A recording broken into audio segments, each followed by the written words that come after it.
इस वीडियो में हम क्लास 6 की जो हिंदी की मल्हार बुक है उसका चैप्टर नंबर 4 पढ़ेंगे, जिसका नाम है हार की जीत। ठीक है, किस तरह से जो है हार की जीत होती है वो इस चैप्टर के माध्यम से हम समझेंगे। माँ को अपने बेटे और किसान को अपने लहलाते का मतलब होता है हरे भरे खेत देखकर जो आनंद आता है, मतलब कि यहाँ पे बोला गया है कि माँ को बेटे को देखकर और किसान को अपने हरे भरे खेत देखकर जो खुशी मिलती है, वही आनंद बाबा भारती को अपना घोड़ा देखकर आता था। तो वही खुशी जो बाबा भारती थे उनको अपना उनका घोड़ा था उसको देखकर आती थी। भगवत भजन से जो समय बचता वह घोड़े को अर्पण हो जाता, और भगवत भजन करने के बाद जो टाइम बचता था तो वो जितना भी टाइम था वो किसको चला जाता था? घोड़े को।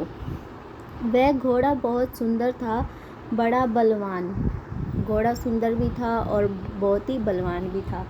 उसके जोड़ का घोड़ा सारे इलाके में न था, और उसके जैसा जो घोड़ा है वो पूरे इलाके में नहीं था।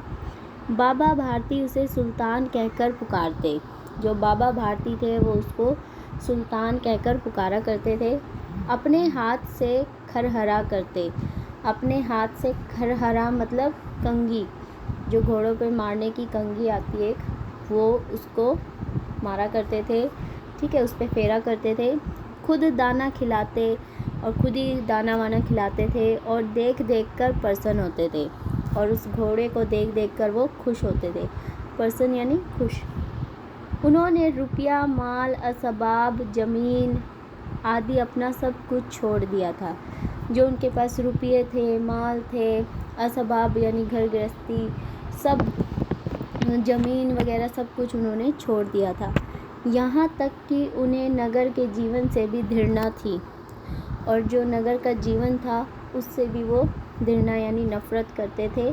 ठीक है, अब गांव से बाहर एक छोटे से मंदिर में रहते और भगवान का भजन करते थे। फिर वो क्या करते थे? अब वो क्या किया करते थे? गांव से बाहर रहते थे एक छोटे से मंदिर में और भगवान का भजन करते थे। मैं सुल्तान के बिना नहीं रह सकूँगा। और वो ये सोचते थे, उनको ये भ्रांति सी हो गई थी, मतलब उनको ये भ्रांति मतलब भ्रम, उन्हें ऐसी भ्रांति सी हो गई थी, मतलब उन्हें ऐसा भ्रम हो गया था कि वो ये कहते थे कि भाई मैं सुल्तान के बिना नहीं रह सकूँगा। वह उसकी चाल पर लट्टू थे, मतलब जो घोड़े की चाल थी वो उस पर क्या थे? लट्टू यानी फिदा थे। कहते ऐसे चलता है जैसे मोर घटा को देखकर नाच रहा हो। और वो कहा करते थे कि भाई जो घोड़ा है वो इस तरह से चलता है जैसे कि मोर जो है वो घटा यानी काले बादल को देखकर क्या कर रहा हो? डांस कर रहा हो।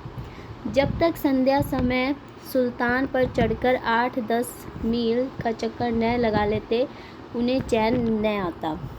और जो बाबा भारती थे, जब तक वो शाम को उस सुल्तान के ऊपर बैठकर 8-10 चक्कर नहीं लगा लेते तब तक उनको चैन नहीं आता था। ये यहाँ पे घोड़ा दिखाया गया है, ठीक है, और ये बाबा भारती है और ये उनका घोड़ा है।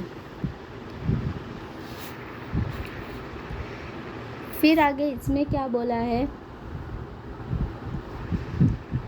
खड़क सिंह उस इलाके का प्रसिद्ध डाकू था, और जो खड़क सिंह था वो उस इलाके का क्या था? एक प्रसिद्ध यानी फेमस डाकू था।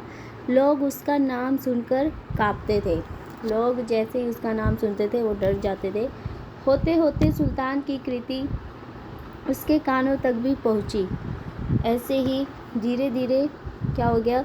जो सुल्तान यानी जो घोड़ा था उसके बारे में भी उस डाकू को पता चल गया। ठीक है, उसका हृदय उसे देखने के लिए अधीर हो उठा। अधीर का मतलब बेचैन। तो अब जो डाकू था वो भी उसको देखने के लिए बेचैन हो उठता है। एक दिन वह दोपहर के समय बाबा भारती के पास पहुंचा और नमस्कार करके बैठ गया। एक दिन दोपहर का समय था और वो बाबा भारती के पास जाता है और फिर क्या करता है?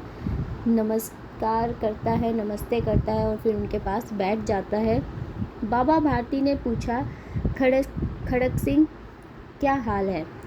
फिर अब जो बाबा भारती थे वो उनसे पूछते हैं, इससे डाकू से, जो खड़क सिंह था, कि भाई क्या हाल है, कैसे हो। खड़क सिंह ने सिर झुकाकर उत्तर दिया, आपकी दया है। अब जो खड़क सिंह था उसने अपना सिर झुका के आंसर दिया कि भाई आपकी दया है। कहो इधर कैसे आ गए। अब बाबा भारती बोलते हैं कि बताओ कैसे आए यहाँ पर। सुल्तान की चाह खींच लाई। अब जो खड़क सिंह था वो बताता है कि मेरे को भी सुल्तान को देखने की जो इच्छा थी वो यहाँ तक खींच ले आई।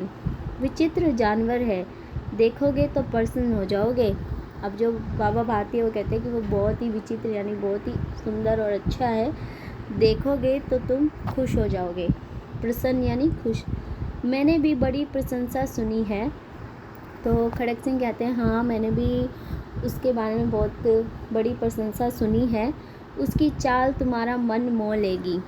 तो फिर बाबा भारती कहते हैं कि जब वो चलता है, जो उसकी चाल है वो तुम्हारा क्या कर लेगी, मन मोह लेगी। कहते हैं देखने में भी बहुत सुंदर है। फिर खड़क सिंह कहता है कि ऐसा लोग कहते हैं कि वो देखने में भी बहुत सुंदर है।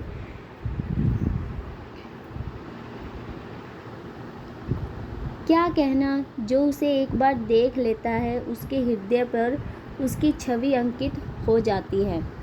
फिर वो आगे कहते हैं कि भाई क्या कहना, जो एक बार उस घोड़े को देख लेता है तो उसके हृदय पर भी उसकी छवि अंकित मतलब फ़ोटो छप जाती है।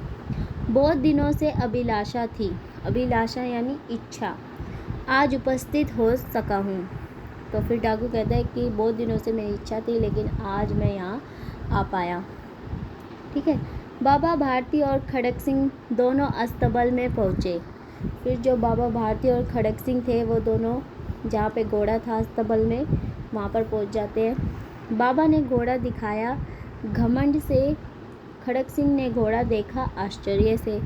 बाबा तो अपना घोड़ा पूरे घमंड से दिखा रहे थे, लेकिन जो खड़क सिंह था वो उस घोड़े को बड़े हैरानी से देख रहा था, आश्चर्य से देख रहा था। उसने सैकड़ों घोड़े देखे थे, परंतु ऐसा बाका घोड़ा उसकी आँखों से कभी नहीं गुजरा था। बाका मतलब सुंदर। उसने बहुत सारे घोड़े देखे, लेकिन पर ऐसा घोड़ा जो है उसने कभी नहीं देखा था। ठीक है। सोचने लगा भाग्य की बात है। फिर वो सोचने लगा कि ये भाग्य की बात है, भाई किस्मत की बात है अपनी अपनी। ऐसा घोड़ा खड़क सिंह के पास होना चाहिए था। और जो खड़क सिंह था उस ये सोचता है कि भाई ऐसा घोड़ा तो मेरे पास होना चाहिए था। इस साधु को ऐसी चीज़ से क्या लाभ, और ये जो साधु है इसके पास इस घोड़े का क्या काम, क्या लाभ इसको। कुछ देर तक आश्चर्य से चुपचाप खड़ा रहा। जो खड़क सिंह था वो हैरानी से चुपचाप खड़ा रहा। फिर इसके पश्चात उसके हृदय में हलचल होने लगी। फिर कुछ टाइम बाद उसके हृदय में क्या होने लगी, हलचल। ठीक है। बालकों की सी अधीरता से बोला, बच्चों की तरह बेचैनी से, अधीरता मैंने बताया ना बेचैनी, तो बच्चों की तरह बेचैनी से बोला, परंतु बाबा जी इसकी चाल ने देखी तो क्या। फिर वो बाबा जी से कहता है कि भाई इसकी चाल नहीं देखी तो फिर क्या फ़ायदा इस घोड़े को देखने का। ठीक है। बाबा भारती भी मनुष्य ही थे। अब जो बाबा भारती थे वो भगवान तो थे नहीं, वो भी क्या थे, एक मनुष्य ही थे। अपनी चीज़ की प्रशंसा दूसरे के मुख से सुनने के लिए उनका हृदय भी अधीर हो गया। अब जो उनके पास चीज़ थी, क्या चीज़ थी, घोड़ा, उसकी प्रशंसा यानी कि उसकी तारीफ़ सुनने के लिए वो भी क्या हो उठते हैं, बेचैन हो उठते हैं।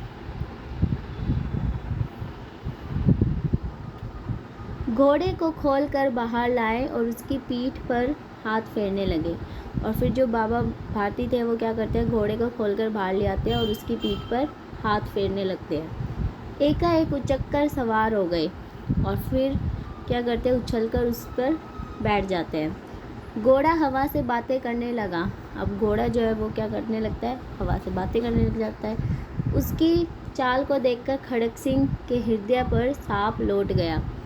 मतलब कि बातें करना मतलब कि वो चलने लग जाता है। जैसे ही उस पर बैठते हैं तो वो भी अपनी चाल दिखाना शुरू कर देता है। तो फिर जैसे ही खड़क सिंह जो है वो उसकी चाल देखते हैं तो वो भी क्या हो जाते हैं, उस पर उनका जो हृदय है सांप लौट गया मतलब वो उस पर फिदा हो जाते हैं।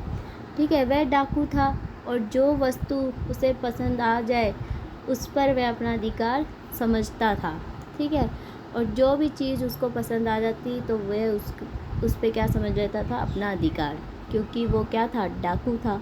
ठीक है, उसके पास बाहुबल था, मतलब बाहुबल यानी वो बलवान था।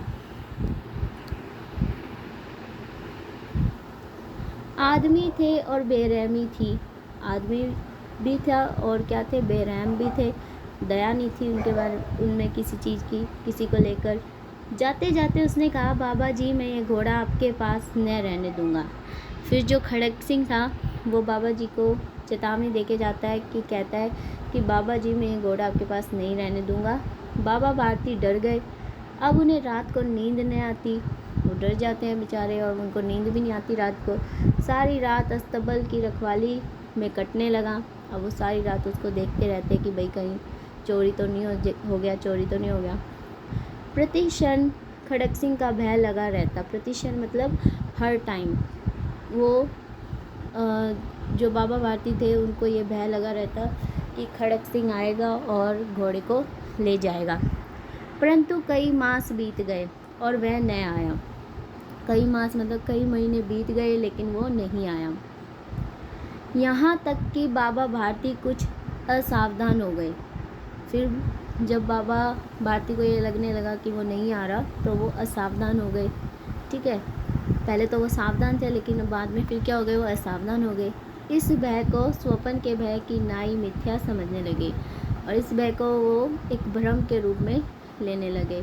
स्वप्न के भय की तरह मतलब भ्रम के रूप में लेने लगे। ठीक है, ऐसे ही समझ लो कि शायद ये कोई ऐसा नॉर्मल ही हो। ठीक है, संध्या का समय था। बाबा भारती सुल्तान की पीठ पर सवार होकर घूमने जा रहे थे। शाम का टाइम था और जो बाबा भारती थे वो सुल्तान की पीठ पर बैठकर कहाँ जा रहे थे, घूमने जा रहे थे। इस समय उनकी आंखों में चमक थी और मुख पर प्रसन्नता थी। उनकी आंखों में क्या थी, चमक थी और मुख पर एक प्रसन्नता यानी खुशी सी थी। कभी घोड़े के शरीर को देखते, कभी उसके रंग को और मन में फूले न समाते। कभी वो घोड़े के शरीर को देखते, कभी उसके रंग को देखते और फिर मन में मतलब उनको इतनी खुशी होती कि उनको देख के उस घोड़े को देखकर उनको बड़ा ही अच्छा लगता। सहसा एक और से आवाज़ आई, ओ बाबा इस कंगले की सुनता जाना। फिर एक जैसे जब वो जा रहे थे तो फिर उनको एक आवाज़ सुनाई देती है कि ओ बाबा इस कंगले की सुनता जाना। ठीक है, कंगले, एक रास्ते में कंगला मिलता है। ठीक है, कंगला यानी कि भीख मांगने वाला। ठीक है, या गरीब, तो वो कहता है कि भाई इस कंगले की भी सुनते जाना। फिर आगे क्या होता है, आवाज़ में करुणा थी। बाबा ने घोड़े को रोक लिया। अब उसकी आवाज़ में मिठास थी तो फिर बाबा घोड़े को रोक लेते हैं। देखा एक अपाहिज वृक्ष की छाया में पड़ा करा रहा है। बोले क्यों, तुम्हें क्या कष्ट है। मतलब एक वो कहते हैं, देखा एक अपाहिज जो है वो वृक्ष की छाया में पड़ा क्या कर रहा है, करा यानी काँप सा रहा है। बोले कि क्यों, तुम्हें क्या कष्ट है। अपाहिज ने हाथ जोड़कर कहा, बाबा मैं दुखियारा हूँ। अपाहिज जो था वो हाथ जोड़कर कहता है कि मैं क्या हूँ, दुखियारा हूँ, मुझ पर दया करो। रामा वाला यहाँ से 3 मील है, मुझे वहाँ जाना है। और उनको कहाँ जाना था, जो कंगले थे उनको जाना था रामा वाला, जो कि 3 मील दूर था। ठीक है, घोड़े पर चढ़ा लो, परमात्मा भला करेगा। फिर वो कहता है कि मुझे घोड़े पर बिठा दो, परमात्मा आपका भला करेगा। वहाँ तुम्हारा कौन है। बाबा भारती पूछते हैं, वहाँ तुम्हारा कौन है। दुर्गा दत्त वेद का नाम आपने सुना होगा। कहते दुर्गा दत्त वेद का नाम आपने सुना होगा, मैं उनका सौतेला भाई हूँ। बाबा भारती ने घोड़े से उतरकर अपाहिज को घोड़े पर सवार किया। और स्वयं उनकी लगाम पकड़कर धीरे धीरे चलने लगे।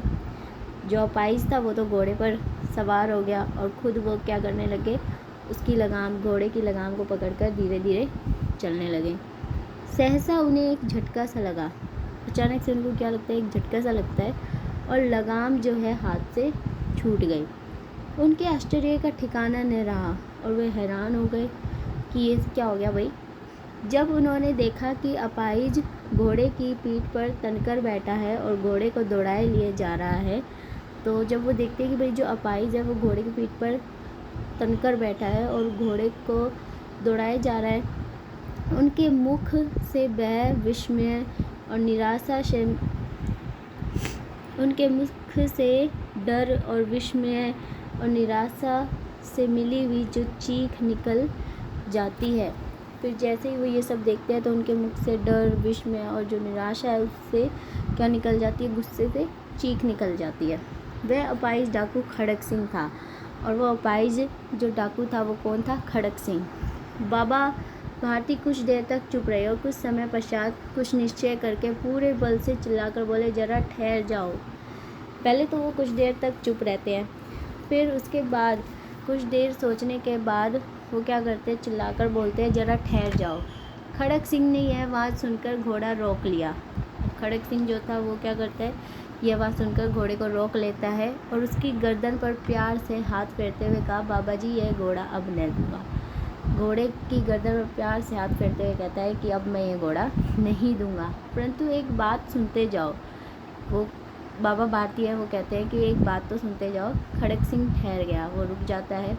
बाबा भारती ने निकट जाकर उसकी ओर ऐसी आँखों से देखा जैसे बकरा कसाई की ओर देखता है और कहा, यह घोड़ा तुम्हारा हो चुका। फिर जो बाबा भारती हैं वो उसकी तरफ ऐसे देखते हैं जैसे कि बकरा जो है वो कसाई की ओर देखता है और कहा कि भाई ये जो घोड़ा है वो तुम्हारा हो चुका है।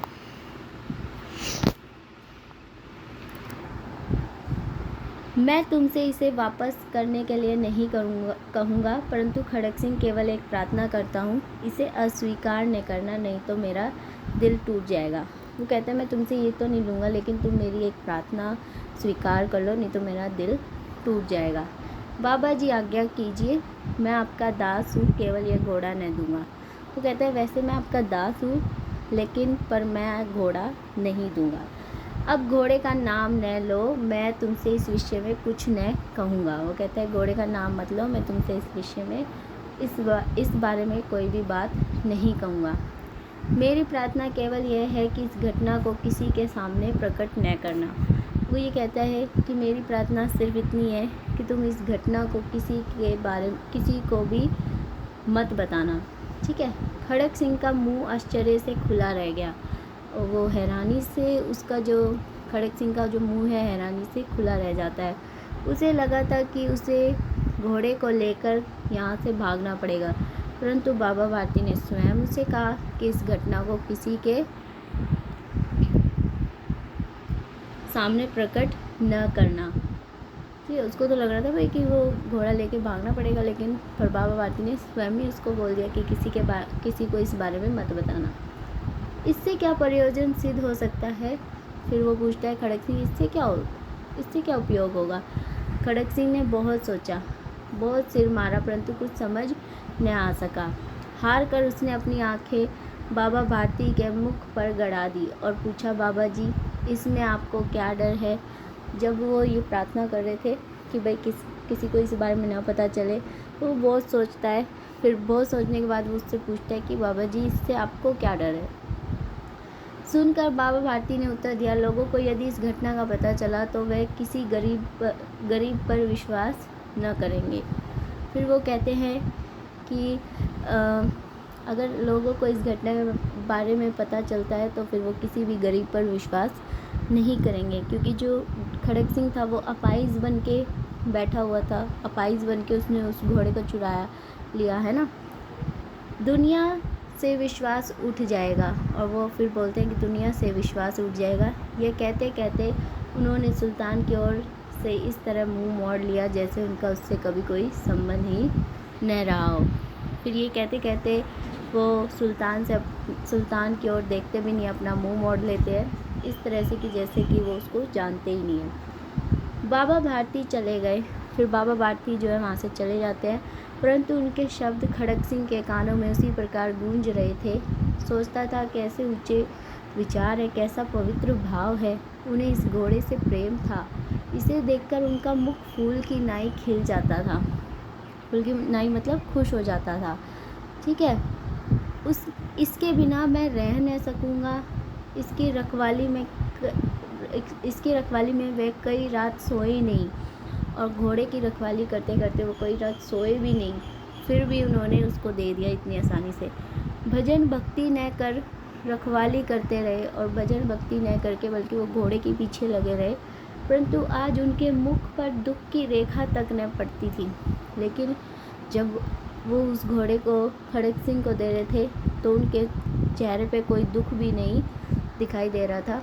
उन्हें केवल ये ख्याल था कि कहीं लोग गरीबों पर विश्वास करना न छोड़ दे। उनको बस ये ख्याल था कि भाई कहीं गरीबों पर लोग विश्वास करना न छोड़ दे। ठीक है, फिर आगे क्या होता है। रात के अंधेरे में खड़क सिंह बाबा भारती के मंदिर में पहुंचा।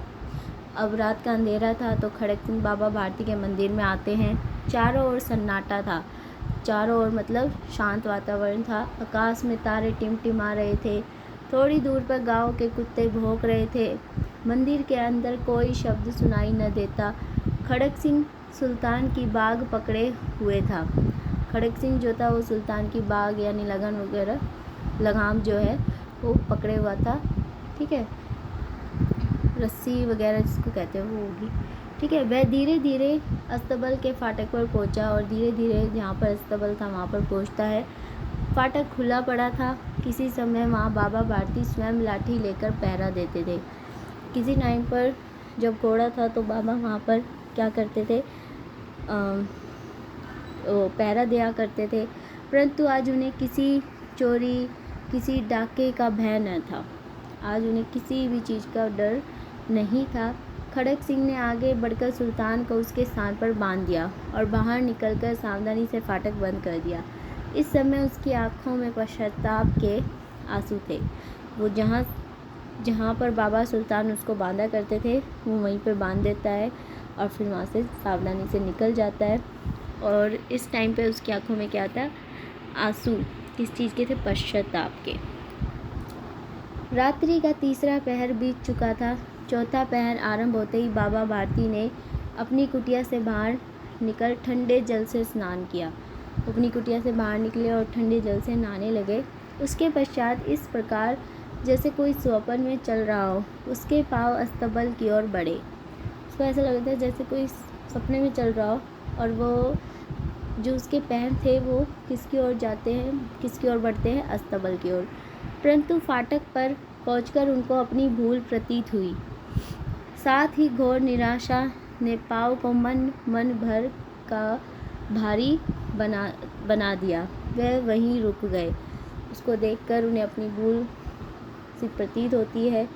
ठीक है, और उन्हें घोर निराशा भी फील होती है। ने पाँव को मन भर का भारी बना दिया। वह वहीं रुक गए। घोड़े ने अपने स्वामी के पाँवों की चाप को पहचान लिया। पाँवों की जो आवाज़ थी उसके स्वामी की, उसको पहचान लिया। चाप यानी आवाज़। और ज़ोर से हिनहिनाया, और ज़ोर से क्या करने लगा, हिनहिनाने लगा। अब बाबा भारती आश्चर्य और प्रसन्नता से दौड़ते हुए अंदर घुसे और अपने घोड़े के गले से लिपटकर इस प्रकार रोने लगे मानो कोई पिता बहुत दिन से बिछड़े पुत्र से मिल रहा हो। फिर जो बाबा भारती थे वो उससे गले लगाकर इस तरह से लिपटकर रोने लगे जैसे कि कोई पिता अपने पुत्र से बिछड़ने के बाद मिल रहा हो। बार बार उसकी पीठ पर हाथ फेरते, बार बार उसके मुंह पर थपकियाँ देते, पीठ पर हाथ फेरते, मुंह पर थपकियाँ देते और कहते, अब कोई गरीबों की सहायता से मुंह न मोड़ेगा। मतलब अब कोई भी ऐसा नहीं सोचेगा कि किसी भी गरीब की सहायता नहीं करनी चाहिए, बल्कि वो उनकी सहायता करेंगे, उससे मुंह नहीं मोड़ेंगे। थोड़ी देर के बाद जब वे अस्तबल से बाहर निकले तो उनकी आंखों से आंसू बह रहे थे। ये आंसू उसी भूमि पर ठीक उसी जगह गिर रहे थे जहां बाहर निकलने के बाद खड़क सिंह खड़ा होकर रोया था, और ये आंसू वहीं गिर रहे थे जहां पर खड़क सिंह भी रोया था। दोनों के आंसुओं का उस भूमि की मिट्टी पर परस्पर मेल हो गया, और दोनों के जो आंसू थे, दोनों के आंसुओं का मेल उस पर, वो जो भूमि की मिट्टी थी उस पर उन दोनों के आंसुओं का क्या हो जाता है, मेल हो जाता है। ठीक है, तो ये जो कहानी थी ये सुदर्शन जी ने लिखी थी। ठीक है, और ये बहुत ही अच्छी कहानी थी। तो देखा आपने किस तरह से हार की जीत होती है। तो इस वीडियो में इतना ही। Thank you.